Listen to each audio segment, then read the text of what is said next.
अस्सलाम वालेकुम students, welcome to Science Academy. आज का हमारा टॉपिक है different concept of acid and base.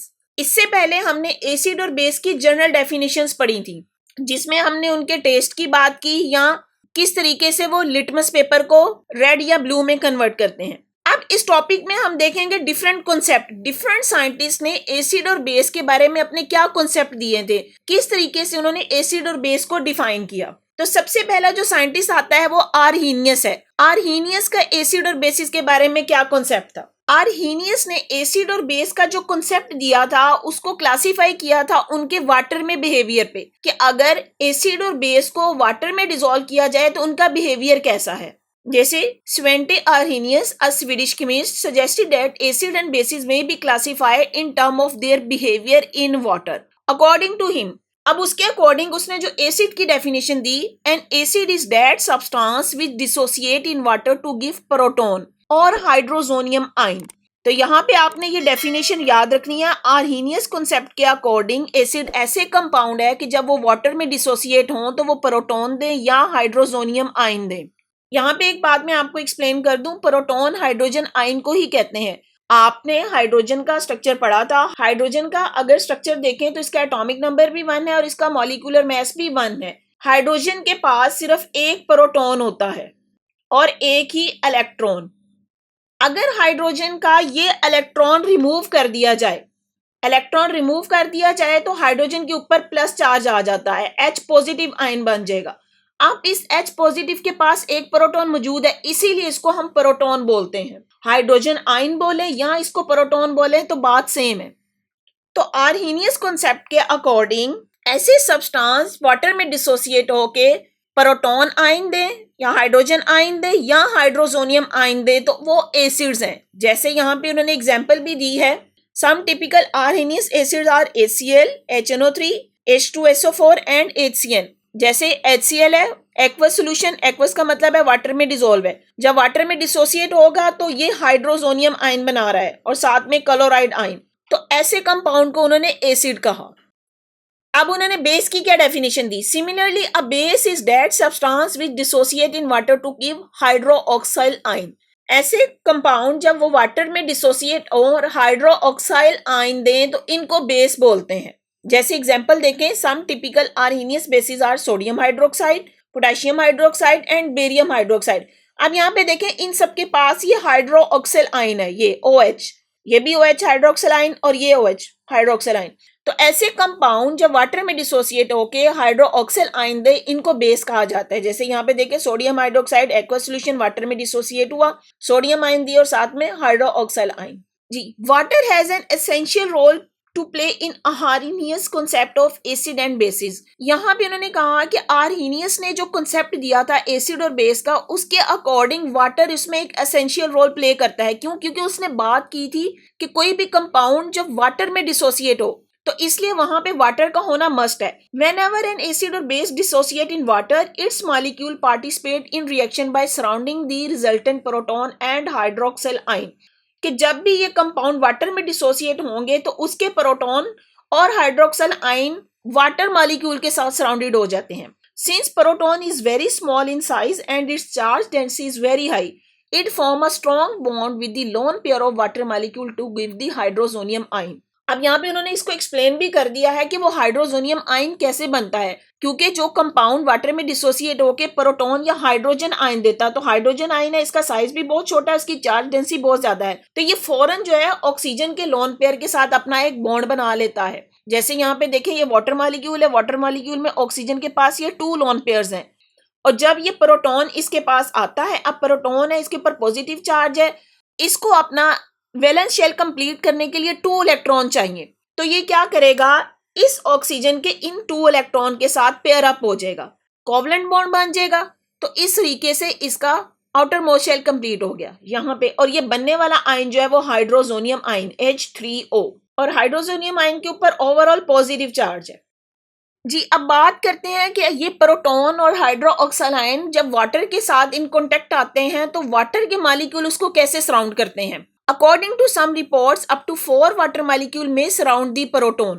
तो जब ये प्रोटॉन वाटर मॉलिक्यूल के साथ इन कॉन्टेक्ट आएगा तो 4 वाटर मॉलिक्यूल एक सिंगल प्रोटॉन को सराउंड करेंगे। Similarly hydroxyl ion are also surrounded by water molecule as shown in figure. अब यहाँ पे ये देखें, ये फिगर है, इसमें हाइड्रोक्साइल आयन, ये वाला जो है ये हाइड्रोक्साइल आयन है OH नेगेटिव, ये एक वाटर मॉलिक्यूल, ये दूसरा वाटर मॉलिक्यूल। आप ऑक्सीजन के ऊपर देखें नेगेटिव चार्ज है, नेगेटिव जो है वो इसके पार्शियल पॉजिटिव चार्ज की तरफ अट्रैक्ट होगा, क्योंकि हमें पता है जब भी बॉन्ड बनता है वो नेगेटिव और पॉजिटिव के दरमियान बनता है। तो वाटर मॉलिक्यूल में हाइड्रोजन के ऊपर पार्शियल पॉजिटिव चार्ज है और ऑक्सीजन के ऊपर पार्शियल नेगेटिव चार्ज होता है। तो इसका जो पार्शियल पॉजिटिव चार्ज वाला एंड है वो हाइड्रोक्साइल आयन के ऑक्सीजन की तरफ अट्रैक्ट होगा। इसी तरह यहाँ पे देखें, ये दूसरा मॉलिक्यूल है, इस दूसरे मॉलिक्यूल का यहाँ पे हाइड्रोजन के ऊपर चार्ज इस ऑक्सीजन के साथ अट्रैक्ट होगा। इसी तरह अगर आप प्रोटॉन का देखें, अभी उन्होंने बात की कि एक जो प्रोटॉन है इसको 4 वाटर मॉलिक्यूल सराउंड करते हैं। अब यहाँ पे देखें, प्रोटॉन का मतलब ये हाइड्रोजन आयन, अब ये वाटर का एक मॉलिक्यूल है, प्रोटॉन के ऊपर पॉजिटिव चार्ज है, पॉजिटिव चार्ज है तो वाटर मॉलिक्यूल का ऑक्सीजन जिसके ऊपर नेगेटिव चार्ज है, पार्शियल नेगेटिव चार्ज, वो इसके साथ ये बॉन्ड बनाएगा जिसको ये डॉटेड लाइन से शो किया गया है। ये एक वाटर मॉलिक्यूल, इसी तरह ये दूसरा वाटर मॉलिक्यूल है हाइड्रोजन के साथ, ये तीसरा और ये चौथा। तो एक प्रोटॉन को 4 वाटर मॉलिक्यूल सराउंड करते हैं और सराउंड करने में देखें कि सबका जो ऑक्सीजन का पार्शियल नेगेटिव चार्ज है वो यहाँ पे इस प्रोटॉन के साथ अपना बॉन्ड बना रहे हैं। Arrhenius also explained the process of neutralization. According to him, when a strong acid and a strong base are dissolved in water, they completely dissociate into ions. अब आर्हीनियस ने जो अपना न्यूट्रलाइजेशन का कॉन्सेप्ट दिया, उसने क्या कहा कि जब भी कोई एसिड या बेस वाटर में आते हैं तो वो कंप्लीटली डिसोसिएट हो जाते हैं अपने आयंस में। जैसे एग्जांपल देखें, HCl है, एक एसिड है, वाटर में डिसोसिएट होके हाइड्रोजोनियम आयन बना देगा और क्लोराइड आयन बन जाएंगे। इसी तरह सोडियम हाइड्रोक्साइड है, वाटर में डिसोसिएट होके सोडियम और हाइड्रोक्साइड आयन में कन्वर्ट हो जाएगा। तो इस रिएक्शन को उसने कहा न्यूट्रलाइजेशन, जहां पे अब क्या होगा कि ये सोडियम इस क्लोरीन के साथ मिलके एक साल्ट बना देगी और इसी तरह ये हाइड्रोजोनियम आयन और हाइड्रोक्साइल आयन आपस में मिलके वाटर मॉलिक्यूल बना देंगे। नेक्स्ट पैराग्राफ में देखते हैं। अच्छा, उससे पहले यहाँ पे how do chloride ion exist in water, आपको एक मिनी एक्सरसाइज दी गई, इसमें पूछा गया है कि क्लोराइड आयन वाटर में किस तरह से एग्जिस्ट करते हैं। अब क्लोराइन आयन उसके ऊपर नेगेटिव चार्ज है, तो जब उसके ऊपर नेगेटिव चार्ज है वो वाटर में डिसोसिएट होगा तो उसमें वाटर का पार्शियल पॉजिटिव एंड उसको सराउंड करेगा। यहाँ पे मैं इसका स्ट्रक्चर आपको बना के दिखा देती हूँ। ये हमारा क्लोराइड आयन जिसके ऊपर नेगेटिव चार्ज है। अब वाटर मॉलिक्यूल उसको कैसे सराउंड करेंगे जी, ये देखें, ये क्लोराइड आयन जिसके ऊपर नेगेटिव चार्ज है, वाटर मॉलिक्यूल उसको इस तरीके से सराउंड करेंगे कि वाटर मॉलिक्यूल में हाइड्रोजन के ऊपर पार्शियल पॉजिटिव चार्ज है तो इसका हाइड्रोजन क्लोराइड के करीब आ जाएगा। इसी तरह दूसरे वाटर मॉलिक्यूल का हाइड्रोजन, थर्ड का और फोर्थ का, तो ये इस तरीके से इसको सराउंड अप करेंगे।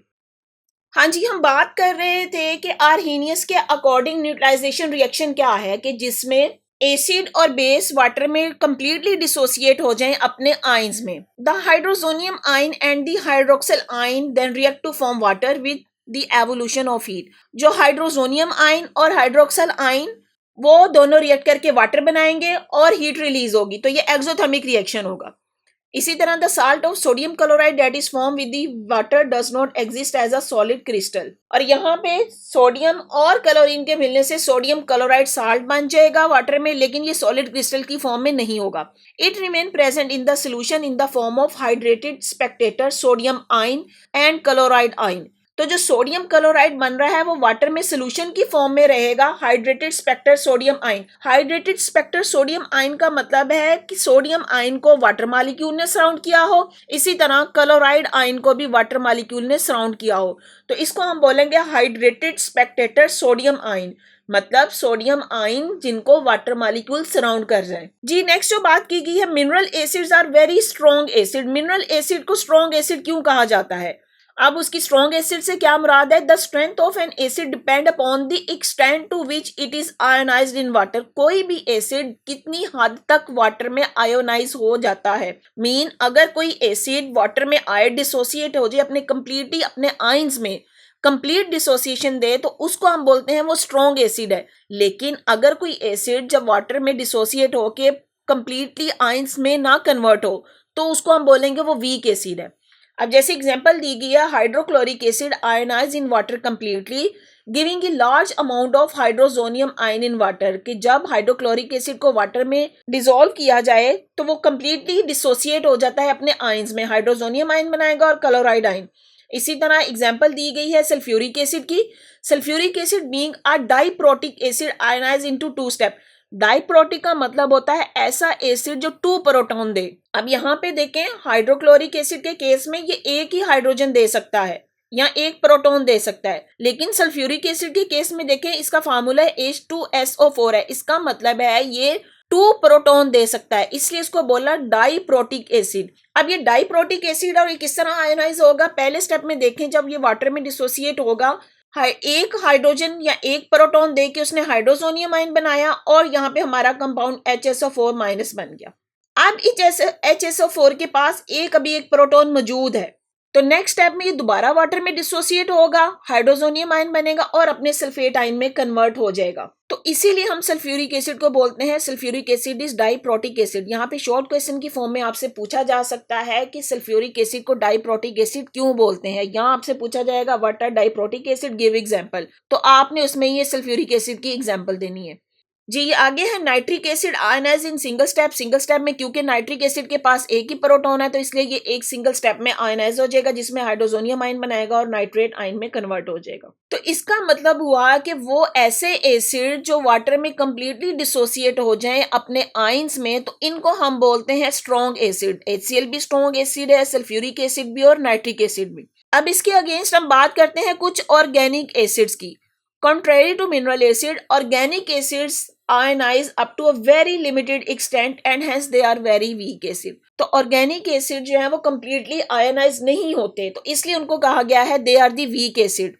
जैसे एग्जाम्पल दी गई है, glacial acidic acid has the percent ionization of only 0.132%, मतलब एक लिमिट तक ये आयनाइज होता है, उसके बाद इसकी आयनाइजेशन नहीं होती, इसलिए इसको हम बोलेंगे ये वीक एसिड है। जैसे यहाँ पे देखें CH3COOH, ये ग्लेशियल एसिडिक एसिड है, वाटर में डिसोसिएट होगा, हाइड्रोजोनियम आयन बनाएगा और एसिटेट आयन बनाएगा, लेकिन इसकी एक्सटेंट जो है डिसोसिएट होने की वो बहुत कम है। और वो कैसे एक्सप्लेन की गई है कि अगर it mean that out of 1000 molecule of acetic acid only 1.32 molecules dissociate and the rest remain undissociate, कि अगर 1000 मॉलिक्यूल हो एसिटिक एसिड के तो उसमें से सिर्फ 1.32 मॉलिक्यूल डिसोसिएट होंगे, इसीलिए हम एसिटिक एसिड को बोलेंगे ये एक वीक एसिड है। Similarly the percent ionization of formic acid, अब फॉर्मिक एसिड भी एक ऑर्गेनिक एसिड है, आंट स्टिंग में होता है, having the concentration 1.50 molar is 1.06%, which mean 987 molecule out of 1000 remain undissociate. मतलब अगर इसके भी 1000 मॉलिक्यूल हो तो जिसमें से 987 अनडिसोसिएट रहते हैं। ये फॉर्मिक एसिड का फार्मूला है HCOOH, वाटर के साथ रिएक्ट करेगा हाइड्रोजोनियम आयन और ये फॉर्मिक आयन में कन्वर्ट हो जाएगा। जी, जिस तरह हमने एग्जाम्पल दी एसिड्स की कि स्ट्रॉन्ग एसिड वो एसिड हैं जो वाटर में कंप्लीटली आयनाइज हो जाते हैं, इसी तरह बेसिस के बारे में कहा गया कि sodium hydroxide and potassium hydroxide are example of strong bases because they also ionise completely in water, क्योंकि ये वाटर में कंप्लीटली आयनाइज हो जाती हैं इसलिए इनको स्ट्रॉन्ग बेसिस बोला गया। जैसे सोडियम हाइड्रोक्साइड का एक्वा सोल्यूशन है तो सोडियम और हाइड्रोक्साइड आयन में कन्वर्ट हो जाता है, कंप्लीटली आयनाइज हो जाता है। इसी तरह ammonium hydroxide NH4OH and aluminium hydroxide are example of weak bases because they only partially ionise in water. तो वीक बेसिस वो हैं जो पार्शली आयनाइज होंगे वाटर में, तो इसमें एग्जांपल दी गई है अमोनियम हाइड्रोक्साइड की और एल्यूमिनियम हाइड्रोक्साइड। यहाँ पे इसका इक्वेशन भी देखें, अमोनियम हाइड्रोक्साइड वाटर में डिसोसिएट होकर अमोनियम आयन बनाएगा और हाइड्रोक्साइड आयन बनाएगा। ये रिएक्शन अब यहाँ पे देखें ये रिवर्सिबल रिएक्शन है। जी, मिनी एक्सरसाइज दी गई है, why does ammonium hydroxide only partially ionise in water. आपसे पूछा गया है कि अमोनियम हाइड्रोक्साइड पार्शली आयनाइज क्यों होता है या वो कंप्लीटली आयनाइज क्यों नहीं होता है। तो हमें पता है कि ammonium hydroxide is a weak base, और दूसरा कि इसके रिएक्शन में देखें ये रिवर्सिबल रिएक्शन है जिसमें अमोनियम और हाइड्रोक्साइड आयन दोबारा मिल के अमोनियम हाइड्रोक्साइड में कन्वर्ट हो जाते हैं, इसलिए ये पार्शली आयनाइज होता है और एक वीक बेस है। तो इट गिव रिवर्सिबल रिएक्शन, यही वजह है कि ये पार्शली आयनाइज होता है। अब यहाँ पे इस टॉपिक में जो आपसे क्वेश्चन पूछा जा सकता है उसमें स्ट्रॉन्ग और वीक एसिड की एग्जांपल पूछी जा सकती है। इसी तरह स्ट्रॉन्ग बेस और वीक बेस की एग्जांपल पूछी जा सकती हैं, या पूछा जा सकता है कि आप किस तरीके से डिफाइन करेंगे कि कोई एसिड स्ट्रॉन्ग है या वीक है। इसी तरह कोई बेस कितनी स्ट्रॉन्ग है और कितनी वीक है, ये आपसे इससे शॉर्ट क्वेश्चन के तौर पे पूछा जा सकता है।